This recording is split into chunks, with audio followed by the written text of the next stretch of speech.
এই বিশেষ আলোচনায় স্বাগত। আচ্ছা, কিছু কিছু শহরকে আমরা মনে রাখি তার স্থাপত্য বা ইতিহাসের জন্য, আবার কিছু শহরকে মনে রাখি তার নিজস্ব একটা গন্ধ বা স্বাদের জন্য। হুম শিলিগুড়ির কথা ভাবলে ঠিক কি মনে আসে? কাঞ্চনজঙ্ঘার আবছা ঝলক বা হয়তো মহানন্দা নদীর ধার? হ্যাঁ, এগুলো তো আছেই। এগুলো সবই সত্যি, কিন্তু আমাদের হাতে থাকা তথ্যগুলো ঘেঁটে একটা জিনিস বেশ পরিষ্কার বোঝা যায়। আজকের শিলিগুড়ির আসল পরিচয়টা যেন জড়িয়ে আছে এক প্লেট ধোঁয়া ওঠা মোমোর সঙ্গে। একদম। আর এখানে বিষয়টা খুব আকর্ষণীয় হয়ে ওঠে। দেখুন, মোমো তো এখনো সারা ভারতেই জনপ্রিয়, তাই না? কিন্তু শিলিগুড়ির সঙ্গে সম্পর্কটা মানে একটু অন্যরকম, অনেক গভীর। অনেক ব্যক্তিগত একটা ব্যাপার, তাই তো? হ্যাঁ, এটা শুধু একটা খাবার নয়, এটা একটা শহরের গল্প।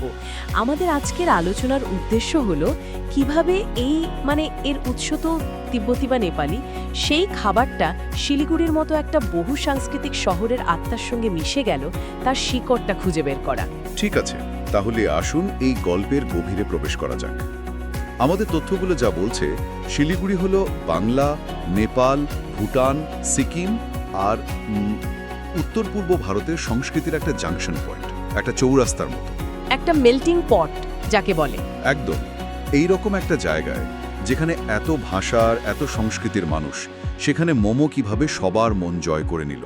মানে কিভাবে এটা একটা কালিনারি ব্রিজ বা কি বলে রান্নার সেতু হয়ে উঠল। ব্যাপারটা বুঝতে হলে শিলিগুড়ির ভৌগোলিক অবস্থানটা মাথায় রাখতে হবে। এটা একটা ট্রানজিট পয়েন্ট। এখানে মানুষ আসে, যায়, আমার অনেকে থেকে যায়। এই বৈচিত্র্যের মধ্যে এমন একটা খাবারের প্রয়োজন ছিল যা সহজ, সস্তা আর সবার কাছে গ্রহণযোগ্য। আচ্ছা, মোমো ঠিক সেই জায়গাটা পূরণ করেছে। এর গঠনটা একবার ভাবুন, বাইরে একটা সাধারণ ময়দার আবরণ আর ভেতরে মাংস বা সবজির পুর। খুব সাধারণ।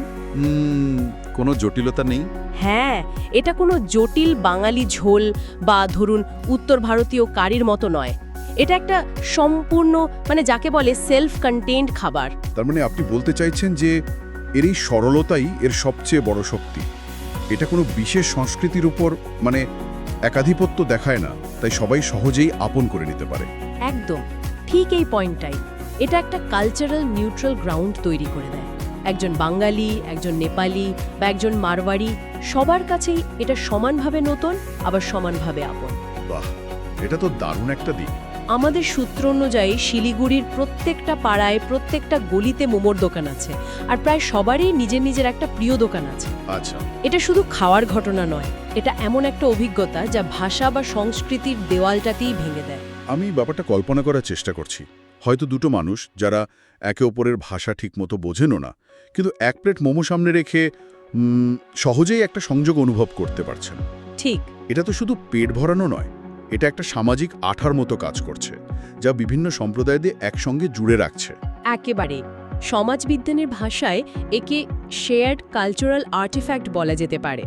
যখন কোনো বস্তু বা খাবার একটা গোষ্ঠীর সবার কাছে প্রিয় হয়ে ওঠে, তখন সেটা তাদের পরিচয়েরই একটা অংশ হয়ে যায়। স্কুলের টিফিন বক্স থেকে শুরু করে অফিসের সন্ধ্যার আড্ডা, মোমো সব জায়গায় হাজির। এটা এমন এক সাধারণ জমি যেখানে সবাই কোনো বিভেদ ছাড়াই এসে মিলিত হতে পারে। কিন্তু আচ্ছা, শুধু সামাজিক মেলামেশার জন্য তো একটা খাবার এতটা জনপ্রিয় হতে পারে না। এর পেছনে নিশ্চয়ই আরও গভীর কোনো কারণ আছে। আমাদের হাতে থাকা তথ্যগুলো একটা খুব সুন্দর শব্দ ব্যবহার করেছে, ইমোশনাল কমফর্ট ফুড। হ্যাঁ, আবেগ ঘন, আরামদায়ক খাবার। একটা খাবার কিভাবে শুধু স্বাদের স্তর পেরিয়ে আবেগের স্তরে পৌঁছে যায়? এর উত্তরটা লুকিয়ে আছে স্মৃতির মধ্যে। কমফর্ট ফুড হওয়ার পেছনে সবচেয়ে বড় কারণ হলো নস্টালজিয়া। ভাবুন একবার, বৃষ্টির এক সন্ধ্যায় বন্ধুদের সঙ্গে জোর করে একটা ছোট দোকানে ঢুকে পড়া, হ্যাঁ, বা কলেজের ফাঁকে পকেট মানি বাঁচিয়ে মোমো খাওয়া, অথবা ছোটবেলায় বাবা মায়ের সাথে প্রথমবার মোমোর স্বাদ পাওয়া। এই প্রত্যেকটা মুহূর্ত, এই ছোট ছোট স্মৃতি খাবারের সাথে একটা আবেগ জড়িয়ে দেয়। ঠিক, এই বিষয়টা আমাকে খুব নাড়া দিয়েছে। যারা শিলিগুড়ি ছেড়ে কাজের সূত্রে বা পড়ার জন্য বাইরে থাকেন, তারা শহরের দামি রেস্তোরাঁর চেয়েও রাস্তার ধারের ওই মোমোর দোকানগুলোকেই বেশি মনে করেন। একদম। তার মানে মোমো তাদের কাছে শুধু একটা খাবার নয়, ওটা বাড়ির একটা অনুভূতি, নিজের শহরের একটা টুকরো। এটা যেন একটা টাইম মেশিন যা এক কামড়েই শৈশবে বা কৈশোরে ফিরিয়ে নিয়ে যায়। এর মনস্তাত্ত্বিক দিকটা কিন্তু খুব গভীর। আমাদের মস্তিষ্ক স্বাদ আর গন্ধকে স্মৃতির সঙ্গে খুব শক্তভাবে জুড়ে রাখে। তাই যখনই তারা মোমো খায়, তারা শুধু তার স্বাদটা পায় না, তারা পুরো মুহূর্তটা ফিরে পায়। সেই সঙ্গে জুড়ে থাকা নিরাপত্তা, বন্ধুত্ব আর ভালোবাসার অনুভূতিগুলো ফিরে পায়। আর এর সহজলভ্যতা আর সাশ্রয়ী দাম এই বিষয়টাকে আরও শক্তিশালী করে। একজন ছাত্র বা সাধারণ চাকুরিজীবীর জন্য এটা দৈনন্দিন জীবনের একটা ছোট কিন্তু নিশ্চিত আনন্দের উৎস। এই স্মৃতিবিজড়িত অনুভূতি একটা সাধারণ খাবারকে ব্যক্তিগত ইতিহাসের অংশে পরিণত করে। আপনি যে আনন্দের কথা বললেন সেটা তো গেল ক্রেতার দিক থেকে, কিন্তু আমাদের তথ্যগুলো আর একটা দিকেও আলো ফেলছে। এই আনন্দ বহু মানুষের জীবিকা আর স্বপ্নেরও উৎস। অর্থনৈতিক দিকটা? হ্যাঁ, মোমোকে এখানে শিলিগুড়ির উদ্যমী মনোভাবের প্রতীক হিসেবে দেখানো হয়েছে। সাধারণ রাস্তার বিক্রেতা থেকে শুরু করে মোমো অন হুইলসের মতো সফল ব্র্যান্ড, এই যাত্রাটা তো অসাধারণ। এটা তৃণমূল স্তরের উদ্যোগের একটা চমৎকার উদাহরণ। দেখুন, মোমোর ব্যবসা শুরু করার জন্য খুব বড় বিনিয়োগ বা জটিল প্রযুক্তির প্রয়োজন হয় না। ঠিক। একজন সাধারণ মানুষ সামান্য পুঁজি নিয়ে একটা স্টিমার আর কিছু কাঁচামাল দিয়ে রাস্তার ধারে তার স্বপ্নটা শুরু করতে পারে। ধীরে ধীরে মুখের কথায় প্রচার হতে হতে সেই ছোট ব্যবসাটাই একটা ব্র্যান্ড হয়ে উঠতে পারে। মোমো অন হুইলস তো ঠিক সেই গল্পটাই বলে। তার মানে মোমো এখানে শুধু খাবার নয়, এটা কর্মসংস্থান আর আত্মনির্ভরতারও একটা প্রতীক। একটা প্লেট মোমো শুধু একজনের খিদে মেটায় না, একটা গোটা পরিবারকে চালায়। আমি ভাবছিলাম এর একটা অর্থনৈতিক চক্রও তো তৈরি হয়েছে। নিঃসন্দেহে। যদি আমরা বিষয়টাকে একটা বৃহত্তর প্রেক্ষাপটে দেখি, তাহলে বোঝা যায় কিভাবে একটা খাবারকে কেন্দ্র করে একটা ছোটখাটো অর্থনীতি গড়ে উঠেছে। কিভাবে?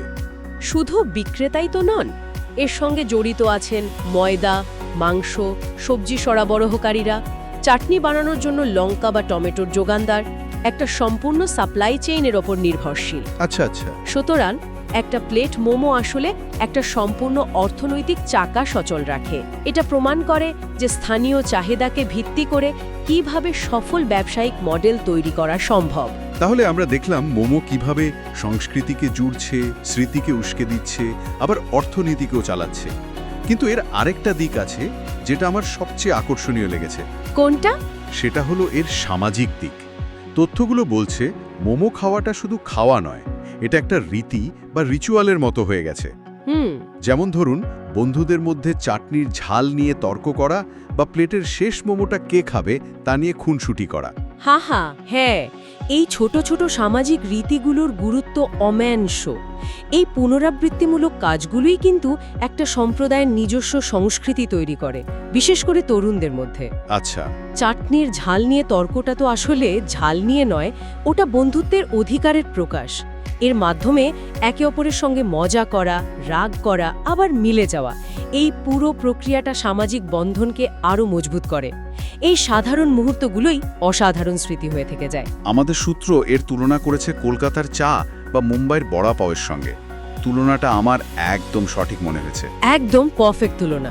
যেমন কলকাতার বন্ধুদের চায়ের দোকানে নিয়মিত আড্ডা না দিলে দিনটা অসম্পূর্ণ মনে হয়, শিলিগুড়ির তরুণদের কাছে মোমোর ঠেকটা হয়তো ঠিক তেমনই একটা জায়গা।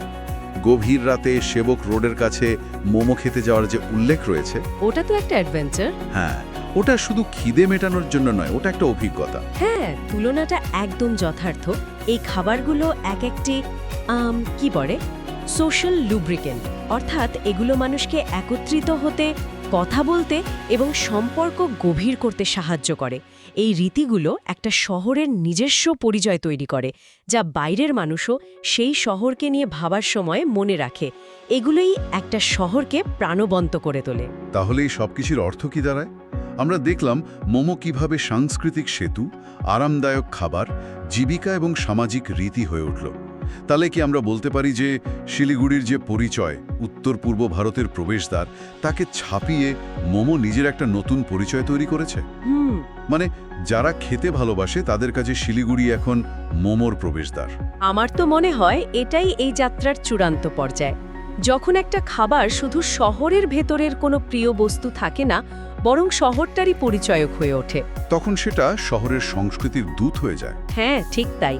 দেশের অন্য প্রান্তে, ধরুন দিল্লি বা বেঙ্গালুরুতে বসেও মানুষ যখন মোমোর কথা ভাবে, তারা হয়তো এর সঙ্গে দার্জিলিং বা শিলিগুড়িকে জুড়ে নেয়।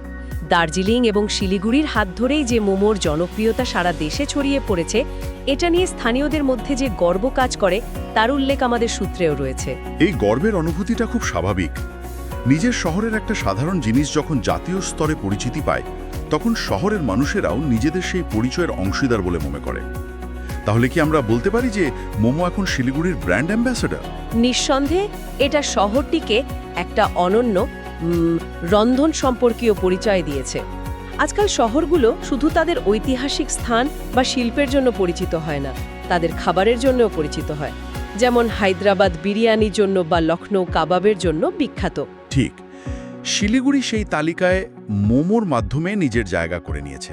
আর এখান থেকেই একটা গুরুত্বপূর্ণ প্রশ্ন উঠে আসে, অন্যান্য শহরগুলো কিভাবে খাবারের মাধ্যমে তাদের নিজস্ব পরিচয় তৈরি করতে পারে? আজকের আলোচনা থেকে একটা বিষয় পরিষ্কার হলো যে শিলিগুড়ির জন্য মোমো শুধু এক প্লেট খাবার নয়, এটা একটা সাংস্কৃতিক সেতু যা বিভিন্ন মানুষকে এক সুতোয় বাঁধে। এটা মানসিক শান্তির আশ্রয়, যা বাড়ির কথা মনে পড়িয়ে দেয়। এটা বহু মানুষের জীবিকা আর স্বপ্নের প্রতীক। হ্যাঁ, আর এটা একটা সামাজিক রীতি যা বন্ধুত্বকে আরও গভীর করে। এবং সবশেষে এটা শহরটির নিজস্ব পরিচয়ের এক অবিচ্ছেদ্য অংশ হয়ে উঠেছে। ঠিক তাই। সূত্রগুলো আমাদের দেখিয়েছে কিভাবে শিলিগুড়ি মোমোকে আপন করে নিয়েছে, আর মোমো কিভাবে শিলিগুড়িকে একটা নতুন বিশ্বজনীন পরিচয় দিয়েছে। শ্রোতাদের জন্য একটা চিন্তার বিষয় হতে পারে, হবে সেতু, আরাম বা পরিচয়ের প্রতীক হিসাবে কাজ করে? আর সবথেকে বড় প্রশ্ন হলো, সেই খাবারটা তাদের নিজেদের জায়গা সম্পর্কে কি বলে?